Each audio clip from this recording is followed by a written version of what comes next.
Olá pessoal, eu me chamo Antônio Ferreira Neto, sou aluno do programa de pós-graduação em uso sustentável dos recursos naturais do IFRN, Campus Natal Central.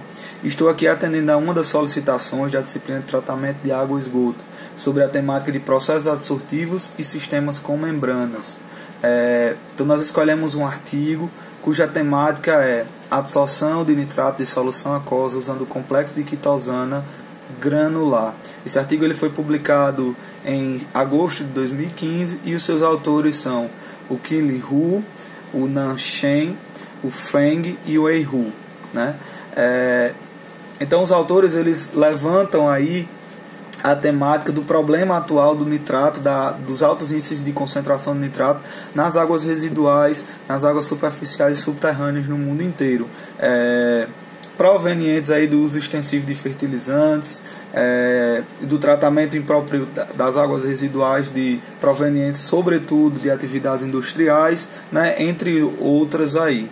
Nós sabemos que a alta concentração de nitrato na água potável ela apresenta grandes problemas, né, grandes problemas ambientais, grandes problemas biológicos e também problemas que afetam a saúde, né, como por exemplo influenciar aí no desenvolvimento de células cancerígenas, problemas no fígado, entre outros. Então, existem várias metodologias conhecidas no mundo inteiro para a redução ou neutralização desse nitrato nas águas, né? Entretanto, os autores apontam que a adsorção ela mostra uma qualidades superiores com relação a outras técnicas por apresentarem termos de baixo custo, de facilidade de operação e de simplicidade de projeto, né?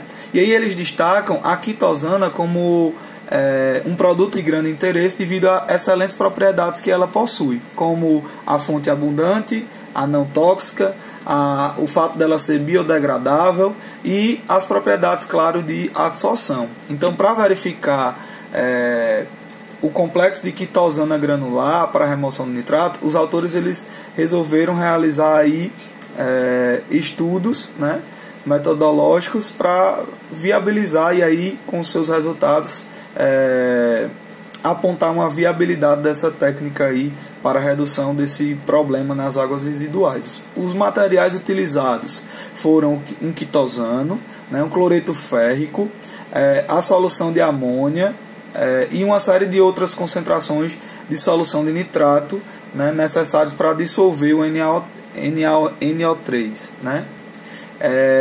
Então o pó de quitosana ele foi dissolvido numa solução aquosa, né, em seguida agitado em temperatura ambiente e depois ele foi resultante dessa mistura, né, e ela foi adicionada gota a gota à solução de amônia usando uma seringa descartável. E aí eles discorrem sobre toda essa metodologia e aí fizeram uma série de experimentos em lote, né, com 100 ml de solução de nitrato que foram vertidos em balões cônicos para esses experimentos. E eles foram selados a 140 RPM em um agitador termostático.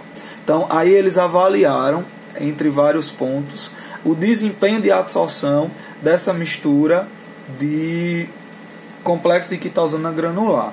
Então, foi visto que o complexo granular de quitosana ele era um material amorfo e mesoporoso. Então, a área de superfície também foi vista nessa pesquisa e o tamanho médio dos poros eles foram de 8,98 metros quadrados por grama e 56,94 respectivamente, né? O ponto de carga zero ele foi obtido com pH com índice de 5, né? E a capacidade máxima de absorção atingiu 8,35 mg de NO3, né? Nenhuma mudança significativa na eficiência da remoção de nitrato ela foi observada com um pH variando de 3 a 10. E a influência adversa do sulfato na remoção de nitrato ela foi muito significativa, né? E depois dela foi a do bicarbonato e do flúor, né? O cloreto ele teve um ligeiramente adverso, né? E o processo de absorção ele seguiu um modelo cinético do pseudo segunda ordem. E os dados do equilíbrio experimental eles foram bem ajustados aos modelos de isotermia de Friedrich. Então, os parâmetros termodinâmicos vistos nesse estudo, eles mostraram que a adsorção de nitrato ele é um processo espontâneo e exotérmico, e que o complexo granular de quitosana ela pode ser efetivamente regenerada por solução de NaCl3, chegando aí àquela conclusão de que, além de ser um processo simples, um processo com baixo custo, também é um processo que apresenta, né, com as suas devidas medidas, vamos assim dizer, ele apresenta aí eficiência, né, eficácia. Diante de tudo que foi visto, está sendo visto nas salas de aulas mesmo que virtuais, nós conseguimos também a conclusão de que existem vários fatores, várias formas de se trabalhar, de retirar, de reduzir, de mitigar problemas causadores aí da qualidade da água. E essas medidas mitigadoras, elas podem ser provenientes, claro que através de laboratórios, mas também utilizando membranas naturais, né, e aí misturas químicas e biológicas, para que se chegue a um resultado positivo através de pesquisas e estudos. Então é isso, não sei se ficou bem claro, é uma área nova, mas que está sendo bem interessante estudar essa temática.